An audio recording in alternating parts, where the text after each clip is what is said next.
안녕하십니까. 민법 강사 김남경입니다. 자, 여러분들 지난주에 우리 계약 총론을 우리가 지난 시간에 공부했던 바가 있죠. 자, 이번 시간에는 계약 총론 이어서 이어서 공부하겠습니다. 우리 12번 문제, 지난번에 계약 총론의 11번 문제까지 공부했었죠. 12번 문제를 공부하겠습니다. 이 계약 총론이 5문제 정도 나오는데 여러분들이 다 득점해야 하지 않냐 이렇게 봅니다. 이 기출 문제를 잘 좀 분석하고 또 내용을 잘 숙지하셔야 여러분들이 좋은 점수가 나오지 않냐 이렇게 봅니다. 내용을 집중해서 잘 들으십시오. 자, 우리 12번 문제 들어갑니다. 12번 문제. 자, 제3자를 위한 계약이다. 우리 지난 시간에 제3자를 위한 계약에 대해서 설명을 우리 약간 해드렸죠. 자, 요약자와 낙약자 간의 계약을 맺었는데 그 대금은 제3자 수익자에게 지급토록 하는 내용이 있는 계약이다. 제3자 의약관 계약이라고 그러죠.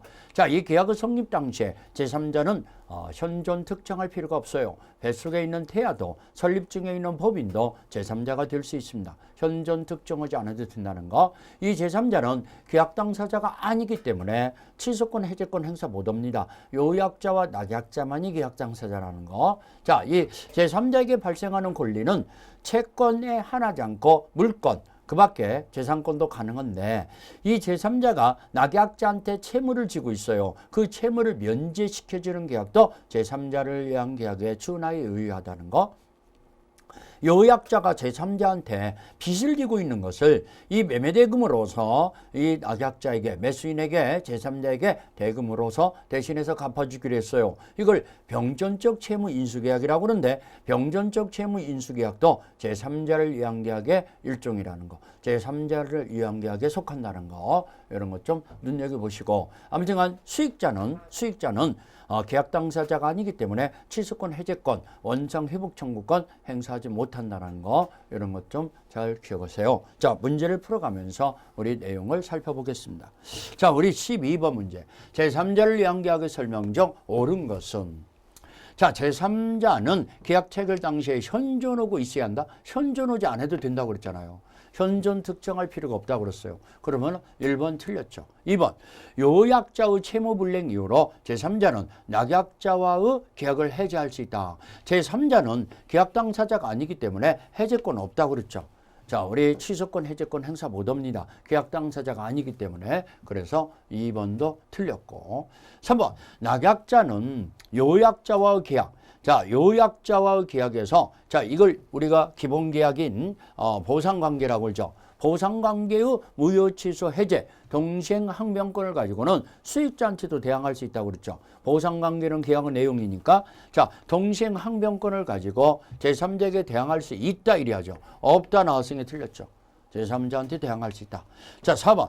제3자의 수익의 의사표시가 있은 후, 자, 채권이 발생한 후에는 계약 당사자는 계약 내용을 변경 소멸시키지 못한다고 그랬죠. 수익의 의사표시가 있은 후 특별한 사정이 없는 계약 당사자 합의로 제3자의 권리를 변경시킬 수 없다. 오케이, 맞았습니다. 541조에 나오죠. 수익의 의사표시를 하면은 제3자에게 채권이 확정되는데 채권이 확정된 후에는 계약 당사자가 계약 내용을 변경 소멸시키지 못한다는 거. 그래서 4번이 맞았죠. 5번, 낙약자가 상당한 기간을 정해서 수익자에게 수익 여부 확답을 최고할 수 있죠. 540조에 나오죠. 낙약자의 최고권이라고 그래요. 그러면 상당한 기간 내에 확답을 받지 못하면은 확답을 하지 않으면은 이 제3자의 수익의 의사표시를 거절한 것으로 본다. 수익을 거절한 것으로 보여야 한다는데 수익의 의사표시를 한 것으로 본다. 틀렸죠. 수익을 거절한 것으로 안 바꿨다는 뜻으로 보여야 한다. 이래야죠. 자, 여기서 이 확답은 도달지이죠. 도달지. 확답을 받지 못할 때는 이 얘기는 도달이 안 됐을 때는 수익을 거절한 것으로 본다 이래야죠. 그러면은 옳은 걸 고르라 했으니까 4번만이 맞았고 나머지는 다 틀렸구나. 그런 것을 금방 파악해야죠. 자, 우리 12번 문제는 그렇게 어렵지 않습니다. 이 내용을 잘 숙지하시고 13번 문제로 들어가 볼까요? 13번 문제는 자, 갑은 자신의 토지를 을에게 매도하면서 그 대금을 을이 갑의 의무 이행과 동시에 병에게 지급하기로 했어요. 이 병이 바로 수익자죠. 자, 제3자에게 을이 낙약자죠. 을이 제3자에게 대금을 지급했어요. 그 값을 요청하는 자다 해서 요약자라고, 을은 낙약자라고 그러죠. 제3자 병이 수익자죠. 이렇게 지급하기로 약정하고 병은 을에게 수익 의사표시를 했어요. 자, 낙약자한테 수익 의사표시를 해야 한다고 그랬죠. 그러면 이 대금 채권은 수익자 병에게 확정되죠. 자, 하였다 이겁니다. 틀린 거. 자, 1번. 병은 을의 채무불이행 이유로 갑과 을의 매매계약을 해지할 수는 없다. 자, 을의 채무불이행 이유로 갑과 을의 계약을 해지할 수 없죠. 왜? 병은 수익자는 계약 당사자가 아니라고 그랬어요. 취소권, 해제권 행사할 수 없어요. 그럼 맞았죠. 맞았습니다. 요약자만이 해지할 수 있지. 이 낙약자는 해제 못하죠. 그 대신 수익자는 해제 못합니다. 그 대신 수익자는 낙약자한테 채무불이행 이유로 해제는 못하지만 직접 손해배상은 청구할 수 있다고 그랬어요. 직접 손해배상을 청구할 수 있다는 거 해제할 수 없다. 1번 맞고 2번 갑과 을이 매매계약이 적법하게 취소된 경우 병의 급부 청구권은 소멸한다. 자, 적법하게 취소됐어요. 그러면 병한테도 취소 효력이 생깁니다. 그럼 병은 을한테 이행해줘라라고 청구 못합니다. 맞았습니다. 이 취소 효력은 병한테도 효력이 생기고 병은 수익자는 제3자로 보호 규정에 해당 안 된다고 그랬어요. 그렇기 때문에 2번도 맞았죠. 3번 갑이 을에게 매매계약에 따른 이행을 하지 않더라도 을은 특별한 사정이 없는 한 병에게 대금 지급을 거절할 수 없다. 자, 갑이 이행을 하지 않으면은 동생 항변권을 가지고 을은 병한테도 이행을 거절할 수 있죠. 근데 거절할 수 없다 나왔으니까 틀렸네요. 자, 이 동생 항변권, 갑과 을 간의 계약 관계에서 생긴 항변권을 가지고 수익자한테도 대항할 수 있습니다. 근데 거절할 수 없다 나왔으니까 3번 틀렸고 4번. 자, 4번은 우리 병이 수익의 의사표시를 한 후에도 특별한 사정이 없는 한 갑과 을의 합의 해제로 합의로 인해서 병의 권리를 소멸시킬 수 없다. 오케이. 자, 541조를 보면은 수익의 의사표시를 한 후에는 채권이 확정된 후에는 계약 당사자가 계약 내용을 변경 소멸시키지 못한다고 그랬어요. 그렇기 때문에 소멸시킬 수 없다. 4번 맞았죠. 5번 병이 대금을 수령하였으나 매매계약이 모두 무효예요. 무효. 그러면은 취소 무효가 됐더라도 병은 계약 당사자 아니기 때문에 이행을 했던 대금의 반환 청구를 병한테 못 한다고 그랬어요. 을은 병한테 대금 반환 청구를 못 해요. 근데 대금 반환 청구할 수 없다. 맞았습니다. 병은 계약 당사자가 아니기 때문에 부당이득 반환 의무, 원상 회복 의무 상대방이 아니라고 그랬어요. 그러면 을은 갑한테 대금 반환 청구해야죠. 갑한테, 병한테는 못 한다는 거. 그러면 5번도 맞았죠. 그러면 틀린 걸 고르라 했으니까 13번은 3번이 틀렸고 나머지는 다 맞았죠. 13번의 답은 3번이죠. 자, 14번. 자, 14번을 봅시다. 14번. 갑은 자신의 토지를 을에게 매도하기로 하고 매매대금을 자신의 채권자 병에게 지급하기로 했다. 이게 바로 수익자잖아요. 갑이 계속 똑같은 문제가 나오잖아요. 을과 약정을 했다. 틀린 것은 병이 매매대금을 수령 여부에 따라서 의사표시를 하지 않는 경우 병이 수령 의사표시를 하지 않았어요. 그러면 상당한 기간을 정해서 낙약자는 상당한 기간을 정해서 병에게 수익 여부 확답을 요청해 볼 수가 있다고 그랬어요. 이게 540조 낙약자의 최고권이라고 그랬죠. 근데 그 확답이 없으면은 수익을 거절한 것으로 본다고 그랬죠. 확답을 최고할 수 있다. 맞았지 않습니까? 540조에. 이건 맞은 거죠. 자, 1번 맞았고 2번. 병은 을에게 수익 의사표시를 하면은 낙약자한테 수익 의사표시를 해야 한다고 그랬죠. 하면은 그에게 직접 매매대금 지급을 청구할 수 있다. 이 병한테 직접 매매대금을 청구할 수 있다라는 거 수익 의사표시를 하면은 직접 매매대금을 청구할 수 있다. 맞았죠. 2번도 맞았죠. 3번. 병이 매매대금 지급을 청구하였으나 을이 지급하지 않으면 을이 채무불이행이죠. 병은 매매계약을 해지할 수 없다. 해지할 수 없죠. 있다라고 나왔으니까 틀렸죠. 자, 수익자는요. 병은 계약 당사자가 아니기 때문에 계약을 해제, 취소 못한다고 그랬어요. 그렇기 때문에 3번 틀렸죠. 자, 틀린 걸 골라서 답이 3번 나와버렸네요. 답이 3번 나왔고. 자, 4번.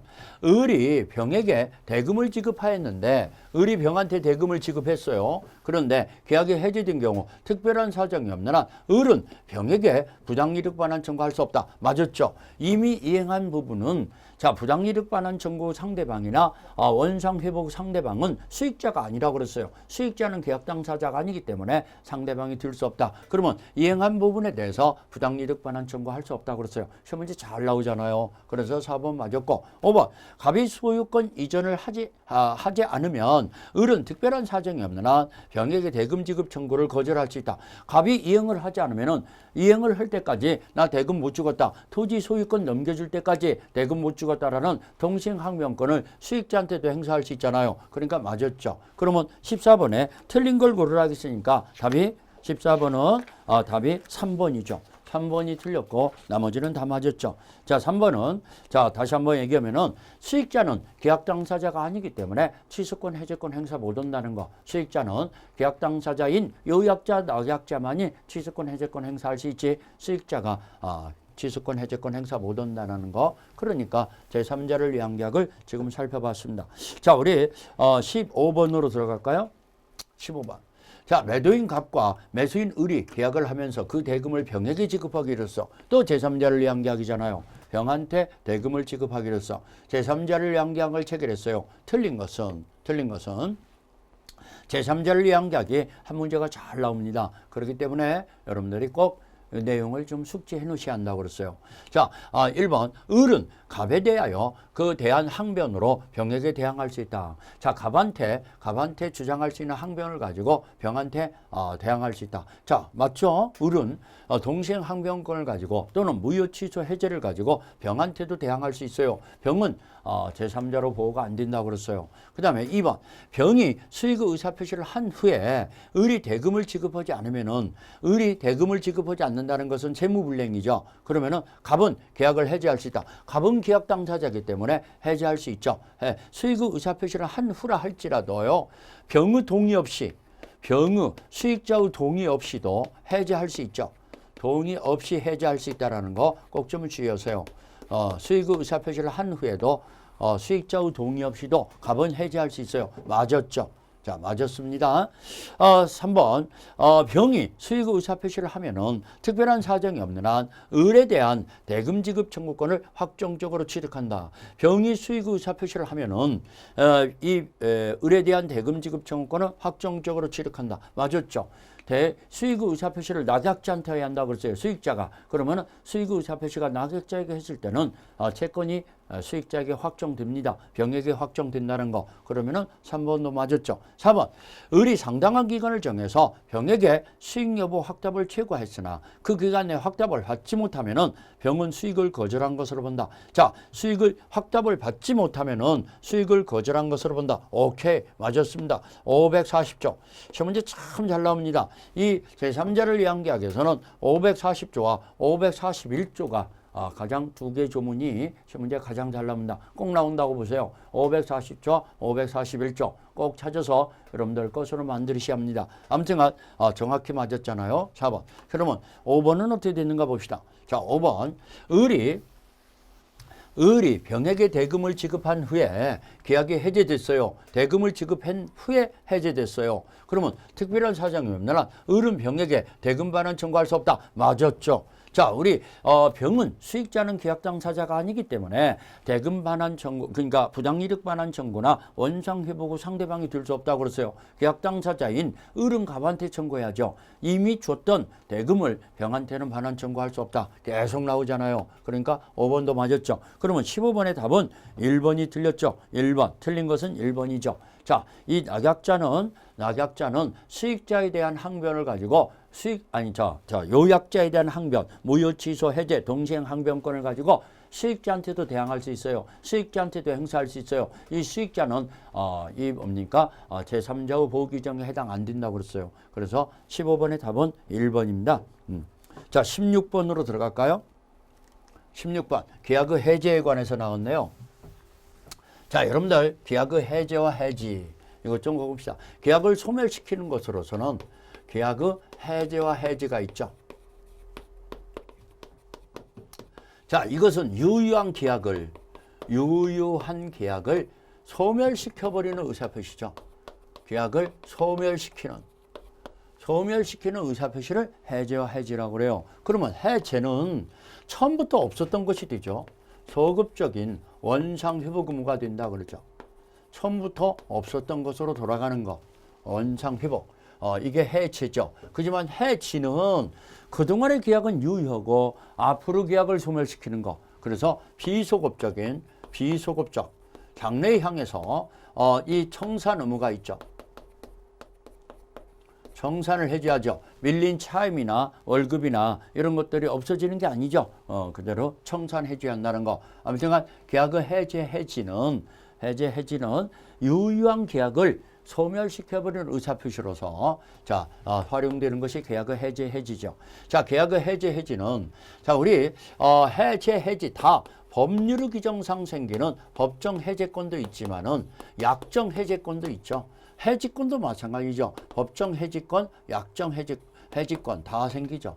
법정, 약정, 사유 다 생긴다는 거. 그 다음에 여러분들 이것은 단독행위인데 해지가 단독으로 하는 의사표시인데 소멸시키는 의사표시인데 합의해지가 이루어지는 경우 있죠. 그러면 이것은 계약입니다. 계약.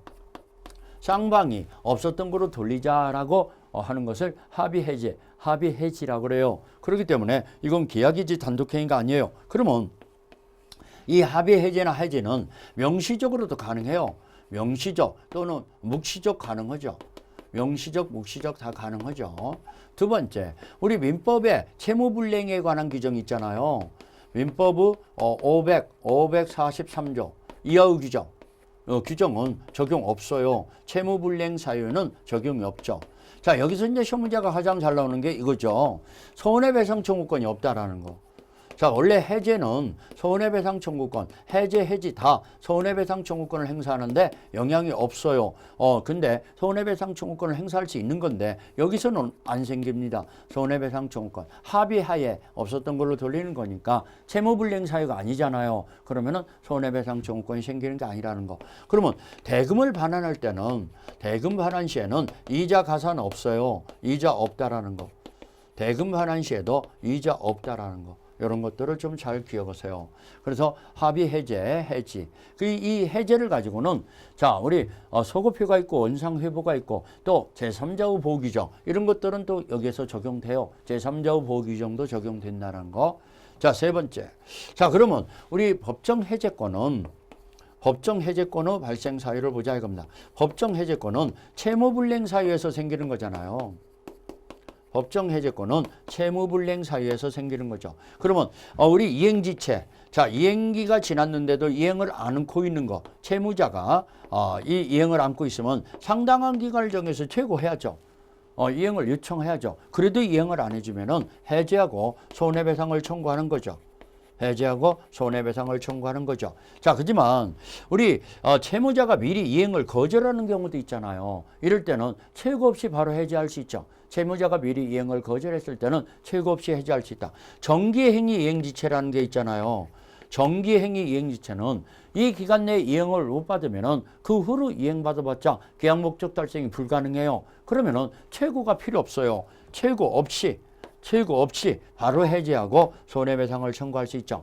이 최고가 필요 없다고 해서 해제 의사표시도 필요 없는 걸로 알아서는 안 돼요. 해제 의사표시는 해야죠. 해제를 안고 있으면 계약은 계속 유효하다는 거. 정기행위 이행지체는. 이행불능이라는 게 있어요. 이 채무자의 귀책 사유로 후발적 불능이 되는 거. 그러면 이것은 기다려준다고 해서 가능한 것도 아니고 이러니까 이행기 전에도 최고 필요 없이 바로 해제할 수 있죠. 또 손해배상을 청구할 수 있죠. 이런 것들을 이행불능이라고 그래요. 이런 것들이 우리 민법에 규정되어 있는 법정 해제 사유죠. 약정 해제권은 약정 사유가 발생하면 생기는 게 약정 해제권인데 약정 해제권은 이 채무불이행 사유가 아니니까 손해배상 청구권이라는 거 없어요. 또 약정 사유가 발생하면 바로 해제권이 행사할 수 있으니까 최고가 필요 없어요. 이런 것들을 좀 눈여겨봐야죠. 약정 해제권, 해제와 해지. 그 내용을 좀 살펴가면서 우리 문제를 풀어가면서 내용을 좀 봅시다. 계약의 해제에 관한 설명 중 틀린 것은 1번 계약이 해제되면은 계약은 처음부터 없었던 것이 된다. 그렇죠. 소급표가 있다고 그랬죠. 소급효가 있으니까 소급적으로 소멸한다고 그랬죠. 소급적으로 원상 회복 의무가 있다는 거 그러면 1번 맞았죠. 자 2번 계약이 합의 해제된 경우에 합의 해제 여기 나오네요. 합의 해제된 경우 당사자 일방이 상대방이 손해배상하기라는 특별한 사정이 없는 한 채무불이행에 의한 손해배상을 청구할 수 없다. 오케이. 자 우리 합의 해제가 되면은 손해배상 청구권이 없고 대금의 이자도 가산할 필요가 없다고 그랬어요. 이게 중요하다고 그랬잖아요. 합의 해제에서는 손해배상 청구권 없다. 이자도 가산할 필요 없다. 그러면 2번 맞았죠. 3번 계약의 해제 효과는 반할 이익의 범위는 특별한 사정이 없는 한 이익이 현존 여부나 선악을 불문하고 받은 이익 전부다. 오케이. 정확합니다. 원상회복이라는 것은 선악을 불문하고 전부 반하는 걸 원상회복이라고 그래요. 받은 거 과실까지도 다 반환해야죠. 사용이익까지도 다 반환해야죠. 대금의 이자를 가산해서 반환해야죠. 이런 식으로 이게 원상회복이라고 그래요. 그렇기 때문에 선악을 불문하고 현존 여부를 불문하고 전부 반환해야 한다는 거. 그러면 3번도 맞았죠. 자, 1, 2, 3번 다 맞았죠. 4번 봅시다. 4번을 보니까요. 우리 계약이 해제된 계약으로부터 생긴 법률 효과를 기초하여 해제된 후라고 나왔네요. 해제된 후는 말소 듣기 전에 양립할 수 없는 새로운 이해관계를 맺은 자, 새로운 이해관계를 맺은 자를 제3자라고 그러죠. 그 자가 선악을 불문하고 틀렸죠. 선의만 보호가 되지 해제가 됐다는 걸 알고 있는 악인은 보호해줄 값어치가 없죠. 선악을 불문하고 해제에 의해서 영향을 받지 않는다. 틀렸습니다. 악의 때문에 틀렸습니다. 자 여러분들 해제권 행사되기 전의 제3자는 새로운 이해관계를 맺은 자는 선악을 불문하고 보호가 됩니다. 해제권 행사되기 전에는 선의 악의 제3자가 다 보호가 됩니다. 그렇지만 해제권 행사 후에는 선의 제3자만 보호가 됩니다. 그렇기 때문에 4번이 틀렸네요. 자 5번 중도금 지급한 부동산의 매수인도 약정 해제 사유가 발생하면 계약을 해제할 수 있다. 자 이 매수인이 약정 해제 이 중도금을 지급했으면은 계약은 해제는 못해요. 그렇지만 약정 해제 사유가 발생했어. 자 건축이 불허가가 되면은 이 토지의 매매 계약을 해제하기로 하자. 근데 중도금을 지급하고 난 다음에 건축이 불허가로 판명됐어. 그런다면은 해제할 수 있죠. 맞았죠. 약정 해제권은 이 계약을 해제하는 별도로 생기는 거니까 약정 사유가 발생하면은 해제권이 또 행사할 수 있죠. 그러니까 5번 맞았죠. 틀린 것은 4번이네요. 16번의 답은 4번이죠. 자, 17번으로 들어가 볼까요? 계약의 해제에 관한 설명 중 틀린 것은 계약의 해제. 자, 계약이 적법하게 해제된 해에 착오 이후로 다시 취소할 수 있다. 오케이.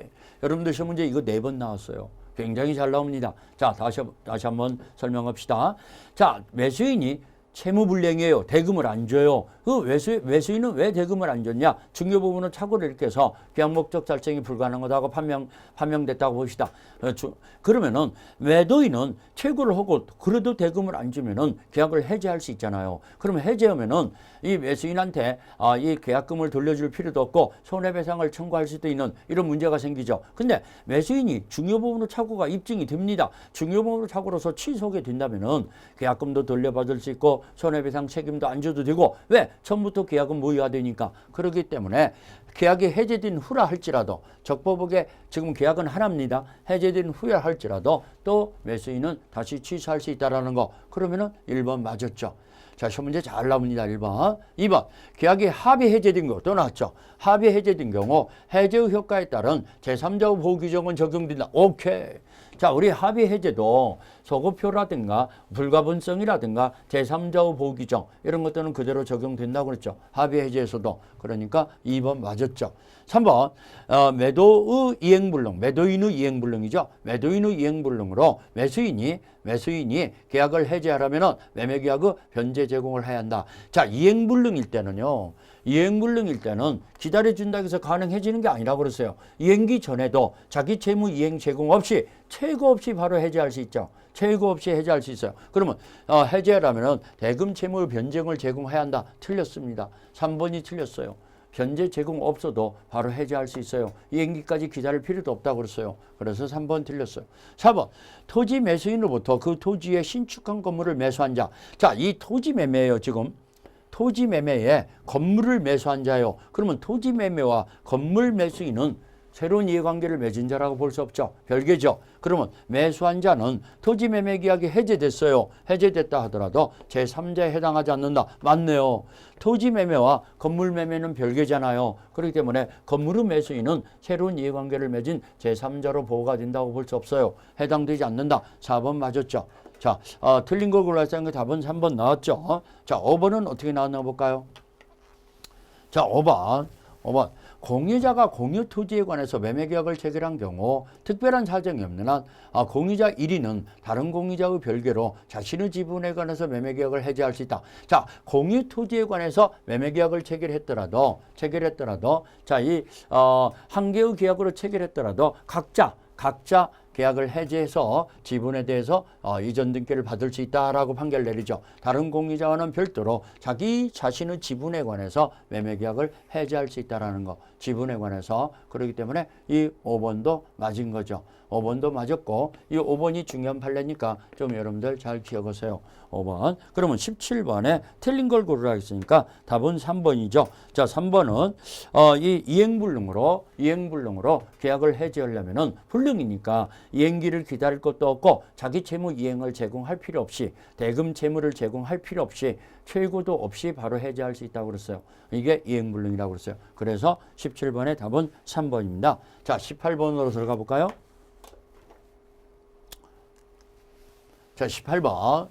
과실이 있는 경우, 과실이라는 건 잘못이죠. 잘못이 있는 경우에만 인정되는 경우는 자, 우리 고의과실이 있을 때만 인정되는 걸 고르란 얘기죠. 임차인의 차인 감액 청구권, 이건 사정변경 원칙에 의해서 잘못이 있건 없건 상관없죠. 이런 과실 의무를 따져보지 않는 거죠. 그러면 아니죠. 그 다음에 전세권 설정자의 부속물매수권권, 이것도 자, 전세권 설정자는요 부속물매수권을 행사할 때 전세권자가 정당한 사유가 없는 한 거절하지 못한다. 이건 정당하게 인정되는 거죠. 그렇기 때문에 과실 의무를 따져보지 않죠. 물건의 하자로 인한 매도인의 담보 책임. 자, 여러분들 매도인의 담보 책임은 매도인의 고의과실을 요하지 않는 무과실 책임이에요. 무과실 법정 책임이에요. 그렇기 때문에 과실이 있는 경우만 인정되는 거 아니죠. 고의과실이 있건 없건 인정되는 거죠. 그러면은 3번도 아니고 이행불능으로 계약의 해지와 손해배상. 자, 이행불능이라는 것은 채무자의 귀책사유 있는 후발적 불능을 이행불능이라고 그래요. 그러면 귀책사유가 있다는 얘기는 과실이 있다는 얘기죠. 고의과실에 의해서 불능이 됐어요. 그랬을 때 이행불능이에요. 그러면은 과실이 있는 경우를 고르라 하겠으니까 답은 4번이네요. 자, 5번. 건물의 소유를 목적으로 하는 토지 임대차에 있어서 임차인이 임대인에게 건물 매수청권. 자, 지상물 매수청권. 자, 임대차 기간이 끝났는데 지상 건물이 현존합니다. 그러면 임차인은 임대인에게 계약을 연장해 주세요라는 갱신 청구권을 행사할 수 있어요. 근데 임대인이 거절을 해요. 안 된다고 해요. 그러면 지상물 매수청권이 생기는 거죠. 이건 과실 의무를 따져보지 않죠. 그렇기 때문에 과실이 있을 때만 인정되는 것은 답이 4번이네요. 우리 18번 문제는 답이 4번이라는 거. 자, 우리 19번 문제로 들어가 볼까요? 자, 계약의 해지에 관한 설명 중 틀린 거. 계약의 해지에 관해서. 자, 계약이 합의 해제된 경우 또 나왔네. 합의 해제. 자, 합의 해제되면은 쌍방이 없었던 걸로 돌리자라고 합의가 되는 계약이라고 그랬어요. 합의 해제는 손해배상 청구권도 없고 대금의 이자를 가산할 의무도 없다고 그랬어요. 그런 것들을 주의하시라고 그랬어요. 그러면 특약이 없는 한 금전을 반환한 날부터 이자를 지급할 의무는 없다. 오케이. 자, 우리 해제가 됐을 때는 금전은 받은 날부터 이자를 가산해서 줘야요. 근데 합의 해제에서는 손해배상 청구권도 없고 이자를 가산할 의무도 없다고 그랬어요. 그러니까 1번 맞았죠. 2번 계약의 상대방이 여럿인 경우. 자, 여러 명이에요. 다수인이에요. 다수인의 계약관계예요. 그러면은 전원이 행사해야 하고 전원한테 행사해야 합니다. 이걸 행사 불가분성이라고 그래요. 근데 상대방이 여러 명일 때 전원한테 다 행사해야죠. 전원이 행사해야 하고 전원한테 행사해야 한다는 거. 근데 소멸은 반대죠. 여러 사람의 해제권자 중에 한 사람의 해제권이 소멸 사유가 생기면은 전원이 다 소멸해버리죠. 이걸 소멸의 불가분성이라고 그래요. 여럿이 해제권을 행사할 때는 전원에 대하여 해제권 행사해야 한다. 맞았어요. 547조에 나와요.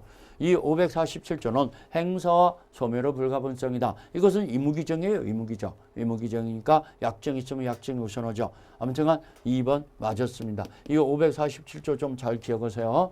여러 명이 계약 당사자일 때는 전원이 행사해야 하고 또 전원한테 행사해야 한다는 거. 자, 3번. 매매계약의 해제로 인하여 양당사자가 부담하는 원상회복 의무는 동시행관계다. 오케이. 계약이 쌍무계약에서 해제됐을 때 양당사자는 서로 원상회복 의무가 지고 있는데 그것은 동시행관계다 그럽니다. 그러면은 3번도 맞았죠. 4번. 성질상 일정한 기간 내에 이행하지 않으면 그 목적을 달성할 수 없는 경우, 이게 바로 정기행위이행지체죠. 정기행위이행지체 달성할 수 없는 경우에는 당사자 일방이 그 시기에 이행하지 않으면 계약의 해제 의사표시가 없더라도, 이게 틀렸네요. 자, 여러분들 정기행위이행지체에서는 최고가 필요 없이 해제할 수 있어요. 그렇다고 해서 해제 의사표시가 필요 없는 걸로 알았다고는 안 돼요. 해제 의사표시는 필요합니다. 최고가 필요 없다고 해서 해제 의사표시를 안 해도 되는 걸로 알아서는 안 돼요. 자동적으로 해제되는 건 아니에요. 해제돼야만이 소멸하는 거죠. 해제 의사표시가 없더라도 해제 효과가 발생한다. 틀렸습니다. 4번이 틀렸죠. 그럼 답은 4번 나와버렸네요. 자, 5번은 어떻게 나왔나 봅시다.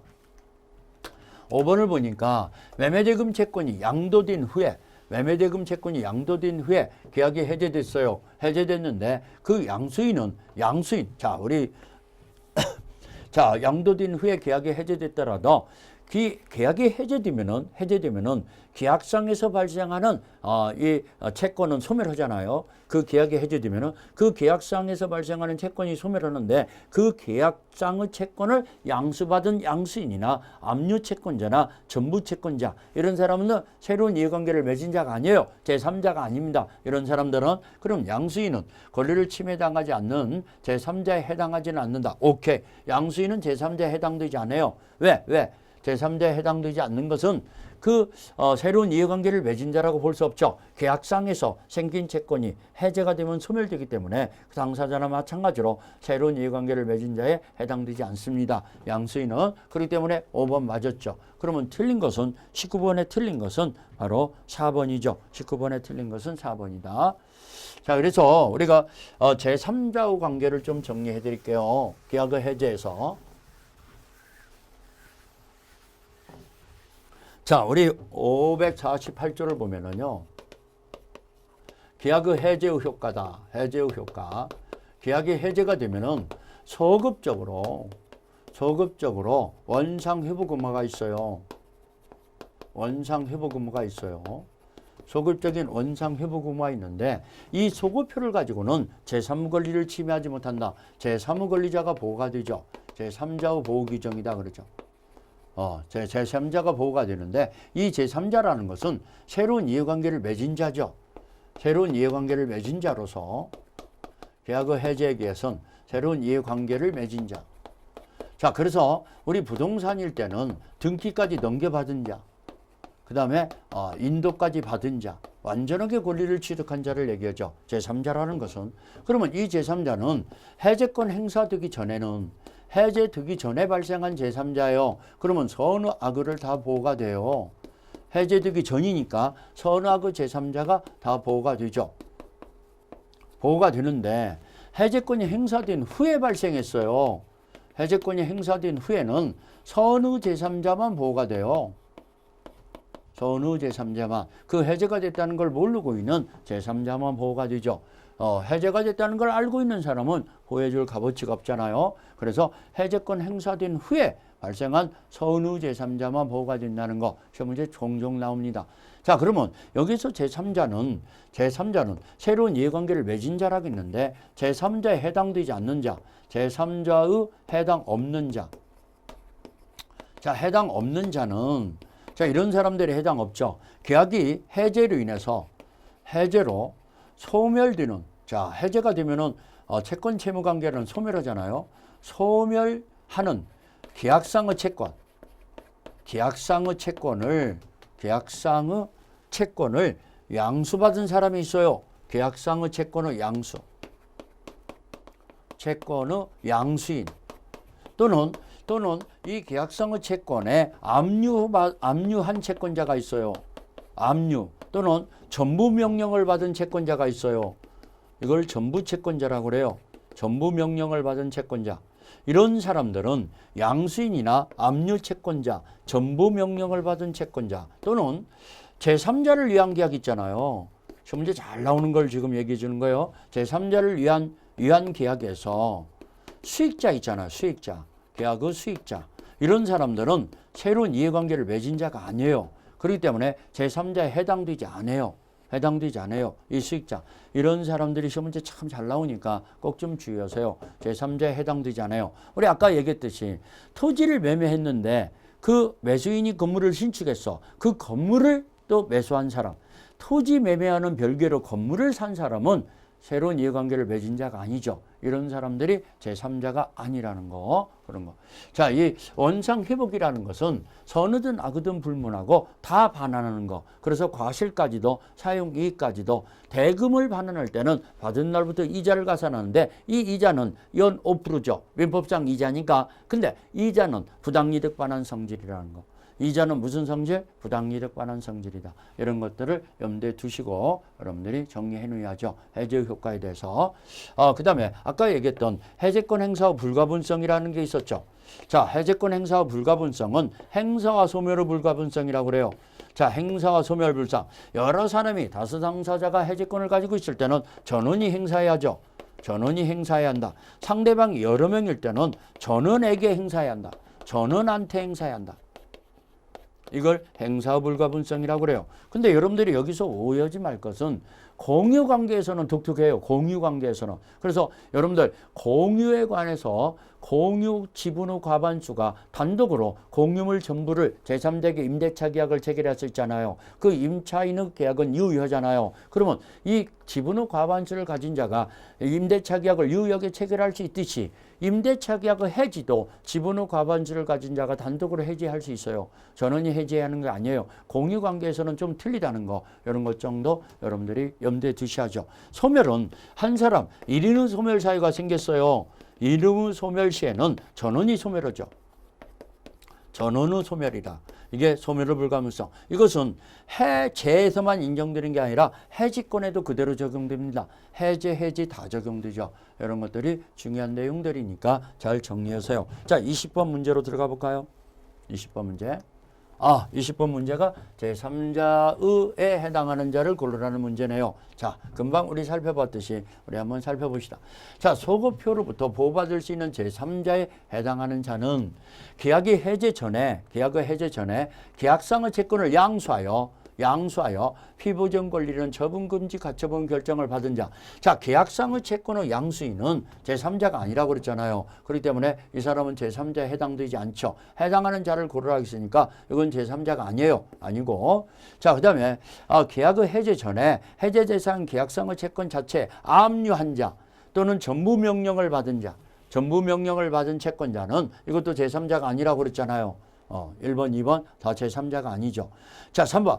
해제 대상의 매매계약에 의하여 채무자 명의로 이전 등기한 부동산을 가압류한 집행. 자, 채무자 명의로 이전 등기를 했어요. 그러면 이미 매수인 명의로 넘어갔다는 얘기잖아요. 이걸 매수인의 책임 재산이 됐다는 얘기죠. 자기 것이 됐다는 얘기죠. 그 재산에 저당권을 설정받았던, 압류를 했던 또는 이 매수했던 이 사람들은 다 제3자죠. 제3자에 해당되죠. 그러면 3번이 제3자로 보호가 되는 제3자. 답은 3번 나와버렸어요. 3번 나왔는데 그 위에 이제 4번, 5번은 어떻게 아닌가를 살펴봅시다. 3번이 답이 됐는데 4번은 주택의 임대 권한을 보여던 매수인으로부터 매매계약이 해제되기 전에 주택을 임차했어요. 자, 이 해제되기 전에. 근데 대항요건을 갖추지 않는 임차인. 대항요건을 갖추지 않는 임차인은 제3자로 보호가 될 수가 없죠. 제3자로 보호가 될 수 없다는 거, 대항 요건을 갖추지 않았으니까 제3자가 아니죠. 자, 그 다음에 해제의 대상인 매매계약에서 매수인으로부터 목적 부동산을 증여받은 후 소유권 이전 등기를 마치지 않았어요. 자, 여러분들 제3자가 되려면 등기 등록까지 마쳐져야 한다고 그랬어요. 그러면 소유권 이전 등기를 마쳐지지 않은 수증자는 제3자가 아니죠.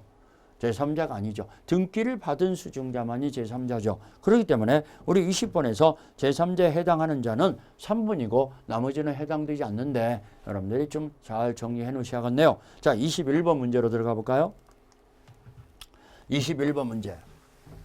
자, 우리 갑소유 엑소토지와 을소유 Y주택에 대한 교환계약에 따른 각각의 소유권 이전 등기가 맞춰졌어요. 그 계약이 해제됐네요. 계약이 해제됐는데 계약의 해제의 소급으로부터 보호받는 제3자. 자, 제3자를 물어보는 문제죠. 작년 기출 문제잖아요. 모두 그러면 계약의 해제 전에 을로부터 토지를 매수하여 소유권을 이전 등기를 격려받은 자. 그러면 제3자죠. 제3자죠. 자, 계약의 해제 전에 을로부터 토지를 매수하여 그에 대한 소유권 이전 청구권을 보존하기 위해서 가등기를 마친 자. 자, 가등기를 마친 자도 이 뭡니까? 제3자에 해당되죠. 제3자에 해당되죠. 그다음에 니은번도 제3자에 해당되고 그다음에 우리 디귿번을 봅시다. 디귿번. 계약의 해제 전 갑으로부터 Y주택에 임차하여 주택임대차보호법상의 대항요건을 갖춘 임차인. 대항요건을 갖췄어요. 제3자죠. 제3자. 디귿번을 니을번을 볼까요? 니을번. 자, 니을번은 계약의 해제 전에 엑소토지상의 건물을 신축했어. 또 나왔네요. 우리 토지가 매매계약이 이루어졌지 건물이 매매가 이루어진 건 아니잖아요. 그러면 건물을 신축한 매수인은 제3자가 아니죠. 그러면 제3자가 아닌 걸 해당되지 않는 자를 고르라 했으니까 답은 니을번만 제3자가 아니네요. 기억, 니은, 디귿은 제3자에 해당되니까 답은 3번이 되겠네요. 자, 이런 식으로 제3자에 관한 문제가 계속 출제되는 거구나 라는 것을 염두에 두셔야겠죠. 자, 이래서 제3자를 여러분들이 잘 정리해 놓을 필요가 있구나. 새로운 이해관계를 맺은 자인데 새로운 이해관계를 맺은 자로서 해제되기 전에는 선후하고가 다 보호가 되지만 해제 후에는 선후만 보호가 되는데 해제로 인해서 소멸되는 계약상의 채권의 양수인 또는 전부 명령을 받은 전부 채권자, 압류 채권자 또는 제3자를 양자해서 수익자 이런 사람들은 제3자가 아니라는 거. 자, 22번 문제로 들어갈까요? 계약의 해지에 관한 문제죠. 해지. 자, 해지. 여러분들 해지는 계속적 계약에서 앞으로 장래에 향해서 계약을 소멸시켜버리는 의사표시가 해지죠. 비소급이죠. 그동안의 계약은 유효고 앞으로 계약을 소멸시키는 건데 비소급적으로 청산 의무가 생기는 거죠. 그래서 해지도 약정 해지권이 있고 법정 해지권이 있어요. 상대방에게 도달했을 때 효력이 생기는 게 해지죠. 불가분성도 그대로 적용되고 또 손해배상 청구권을 행사하는 데 영향을 미치지 않아요. 해지는. 그런 것 정도 정리해놓고 들어갑시다. 틀린 것은 자 1번 계약의 해지 의사표시는 묵시적으로도 가능하다. 맞았죠. 명시적, 묵시적 다 가능하죠. 해지 의사표시가 상대방에게 도달하면 이를 처리하지는 못한다. 자, 도달한 후에는 처리하지는 못하죠. 처리하지는 못한다는 거. 도달한 후에는 그래서 2번도 맞았죠. 3번 토지 임대차에서 그 기간이 약정이 없는 경우 임차인은 언제든지 해지 통과할 수 있다. 자, 기간이 약정이 없으면은 양당사자는 언제든지 해지 통과할 수 있죠. 임대인이 해지 통과하면 6개월, 임차인이 해지 통과하면 1개월이라는 통고 기간이 경과해야죠. 아무튼간 해지 통과할 수 있죠. 3번 맞았죠. 4번 당사자 일방이 수인인 경우 그중 한 사람의 해지권이 소멸하게 되면은 이게 소멸의 불가분성이라고 그러죠. 그러면 한 사람의 소멸사가 생기면 전원이 다 소멸한다고 그랬어요. 다른 당사자도 소멸한다. 맞았네요. 547조 맞았어요. 자, 5번 특별한 약정이 없는 한 합의 해지로 인하여 반환을 금전에는 받은 날부터 이자를 가산해야 한다. 자, 합의 해지에서는 손해배상 청구권도 없고 이자를 가산할 의무도 없다고 그랬어요. 이자 가산할 필요가 없다고 그랬어요. 그렇기 때문에 틀렸네요. 자, 이자를 가산해야 한다 나왔으니까 틀렸어요. 틀린 것은 5번입니다. 자, 22번에 해지에 관한 문제에서 답은 5번이 되겠죠. 자, 이래서 우리가 계약 총론을 정리했어요. 계약 총론 파트에서는 자, 우리 계약의 성립 한 문제 정도 예상이 되고 그 다음에 계약의 효력 파트에서 자, 동시행 항변권이나 위험부담, 제3자를 위한 계약 이런 것들이 시험 문제가 됩니다. 그 다음에 계약의 해제 파트에서는 해제 파트에서 법정 해제권과 해제의 효과라고 볼 수 있는 제3자와 관계 이런 것들이 또 시험 문제가 나옵니다. 그래서 5문제가 충분히 여러분들이 득점할 수 있는 부분이기 때문에 그것을 염두에 두시고 잘 정리해 놓으세요. 자, 우리 계약 강론으로 좀 들어가 봅시다. 계약 강론. 자, 우리 계약 강론은 우리 전형계약 15가지의 전형계약이 있다고 그랬어요. 15가지 전형계약 중에서 여러분들 중개 업무에 관련되는 계약은 딱 이 3가지라고 그랬어요. 매매, 교환, 임대차. 여기서 5문제가 나오니까 이 내용을 그렇게 어렵지 않습니다. 이 내용을 잘 숙지해 놓으시면 다 맞출지 아니야 이렇게 봅니다. 자, 우리 계약 강론에서 매매 계약부터 우리 볼까요? 자, 계약 강론 매매에 관한 설명 중 틀린 것은 자, 매매 계약은 우리 쌍무계약이잖아요. 매도인이 재산권을 넘겨주고 매수인은 대금 지급하기로 하는 쌍무계약이고 또 유상계약이죠. 유상계약 대가의 지급이 있는데 이 대가의 지급은 반드시 금전의 하나입니다. 유상계약이고 또 이건 낙성계약이죠. 약정만 갖고 성립되는 이런 낙성계약이고 불료식 계약이죠. 어떤 방식을 요하지 않는 불료식 계약이다. 자, 쌍무 유상, 낙성, 불료식 계약이라는 거. 자, 모든 매매 계약이 유상 계약의 가장 대표적이다시피 567조를 보면은 모든 유상 계약은 매매에 관한 규정을 준용한다 그럽니다. 계약금 계약이나 매도인의 담보 책임에 관한 규정이 모든 유상 계약에 다 적용된다는 거. 자, 우리 매매 계약을 쭉 설명하면서 내용을 좀 살펴보기로 하겠습니다. 자, 봅시다. 틀린 것은 측량 비용이나 등기 비용, 담보권 말소 비용은 매매계약에 관한 비용은 특별한 사정이 없나 당사자 쌍방이 균등하게 부담한다. 자, 여러분들 등기 비용은 관행상 매수인이 부담하잖아요. 관행상. 그 다음에 담보권 말소 비용은 자, 매도인이 담보권을 말소시켜줘야 할 의무가 있는 거기 때문에 자기 비용으로 말소시켜줘야죠. 그렇기 때문에 쌍방이 균등으로 부담한다. 틀렸습니다. 벌써 1번이 틀렸네요. 답이 1번 나와버렸네요. 2번.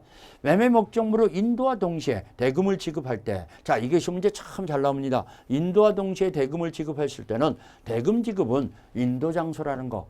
자, 이렇게 인도와 동시에 대금을 지급한다는 얘기가 없으면은 원래 대금 지급의 장소는 매도인의 주소지에서 대금을 지하는 거예요. 지참 채무가 원칙이다 보니까 매수인은 매도인의 주소지에 가서 대금을 지하는데 목적물의 인도와 동시에 대금을 지급하기로 했으면은 인도 장소가 대금 지급 장소라는 거 꼭 좀 주의하세요. 맞았습니다. 2번 맞았죠. 3번. 매매의 일방 예약은 자, 예약은 우리가 특별한 약정이 없으면 일방 예약으로 추정한다 그럽니다. 예약권자가 본계약을 체결하고 안 하고는 일방예금만 달려있다는 얘기죠. 일방예금만 달려있는데 예약권자가 예약권을 행사함으로 본계약이 바로 성립되는 거죠. 그래서 일방예약 완결권은 형성권입니다. 행사하면 바로 체결되는 형성권인데 자, 일방예약은 상대방의 매매의 완결의 의사표시를 한 때 매매의 효력이 생긴다. 맞았죠. 상대방의 승낙이나 동의가 필요 없어요. 완결권자가 예약권자가 행사함으로써 바로 본계약을 체결하는 거죠. 그러면 3번 맞았죠. 자, 1번이 틀렸고 나머지는 지금 맞았는데 4번, 5번도 어떻게 되는가 봅시다. 4번, 5번. 당사자 사이에 다른 약정이 없으면 계약금은 해약금으로 추정한다. 오케이. 자, 우리 565조에 나오죠. 자, 계약금은 특별한 약정이 없는 한 본계약의 이행 착수 전까지 자, 매도인 측에서는 배액을 상환하면서 안 팔겠소라는 해제권을 가지고 있다고 보유하고 매수인 측에서는 계약금 포기하면서 안 사겠소라는 해제권을 가지고 있는 해제권을 보유하고 있는 그걸로 보유하는 것이 계약금 계약이다 이겁니다. 이걸 해약금이라고 그래요. 해약금이 추정된다. 양당사자가 본계약의 이행 착수 전까지 해제할 수 있는 해제권을 가지고 있는 것으로 추정된다는 거. 그래서 4번 맞았죠. 5번. 계약금 계약은 매매계약의 종딩 계약이고 요물계약이다. 이게 4번이나 나왔어요. 여러분들 시험 문제. 본계약의 종딩 계약이죠. 또 요물계약이라는 거. 요물계약이라는 것은 약정만 갖고는 성립이 안 되죠. 이행이 돼야만이 실천이 돼야만이 계약이 성립되는 그래서 계약금이 지급이 돼야지 계약금 지급 약정 단계에서는 성립이 안 됐다고 보여야죠. 아무튼 5번도 맞았네요. 그러면은 틀린 걸 고르라 했으니까 1번의 답은 1번이네요. 자, 우리 이런 식으로 여러분들이 계약금 계약이 나오는데 한 문제만 더 풀어봅시다. 계약금 계약 2번 문제 봅시다. 자, 우리 계약금에 관한 설명으로 틀린 것은 계약금은 별도 약정이 없는 한 해약금으로 추정한다. 맞았죠. 해약금으로 추정한다. 매매의 해약금에 관한 민법의 규정은 임대차에도 적용된다. 오케이. 자, 여러분들 모든 유상계약은 매매에 관한 규정이 준용된다 그랬잖아요. 그러니까 임대차 계약도 유상계약이잖아요. 적용되죠. 자, 3번. 해약금의 기에 계약을 해지한 경우에는 원상회복 문제는 생기지 않는다. 자, 이 계약금 계약에서 100을 상환하면서 안 팔겠어라고 매도인이 할 수 있고 매수인은 계약금을 포기하면서 안 사겠다라고 할 수 있는데 이것은 원상회복 문제나 손해배상 문제가 안 생기죠. 원상회복 문제는 생기지 않는다. 3번 맞았죠. 4번 토지거래 허가지역 내에서 매매계약이 체결하고 계약금만 지급된 상태에서 거래 허가를 받은 경우에 거래 허가를 받았어요. 그래도 이것은 본계약의 이행 착수라고 볼 수 없어요. 그렇기 때문에 다른 약정이 없는 한 매도인은 계약금 100을 상환하고 계약을 해지할 수 없다. 해지할 수 없다가 아니라 있다 이래야죠. 그러면 틀렸죠. 자, 이 허가를 받았다 하더라도 100을 상환하면서 나는 미안하지만 안 사겠어라고 할 수 있어요. 그러면 2번에 틀린 것은 답이 4번 나왔죠. 5번은 어떻게 나오는가 봅시다. 계약금만 수령한 매도인이 매수인에게 계약의 이행을 최고하고 매매잔대금을 지급을 청구하는 소송을 제기했어요. 근데 소송을 제기했다고 해서 이것만 가지고 이 본계약의 이행 착수라고 볼 수 없어요. 본계약의 이행 착수라고 볼 수 없기 때문에 매수인은 계약금 포기하고 해지할 수 있다. 맞았습니다. 우리 아까 토지거래 허가지역에서 허가를 받았더라도 본계약의 이행 착수가 아니고 또 매도인 측에서 대금 지급 청구 소송을 제기했다고 해서 이행 착수가 아니기 때문에 매수인은 계약을 해지할 수 있죠. 계약금을 포기하면서. 그러면 5번도 맞았죠. 자, 2번이 틀린 것은 답이 4번이 되겠습니다. 자, 이래서 우리가 지금 계약 강론을 2문제 정도 들어갔는데 그렇게 어렵지 않은 부분이죠. 자, 이어서 이 뭡니까? 다음 시간에 나머지 문제를 쭉 살펴보겠습니다. 시간상으로 오늘은 이만 줄이겠습니다. 자, 여러분들 언제나 최선을 다하는 민법 강사 김남경이었습니다.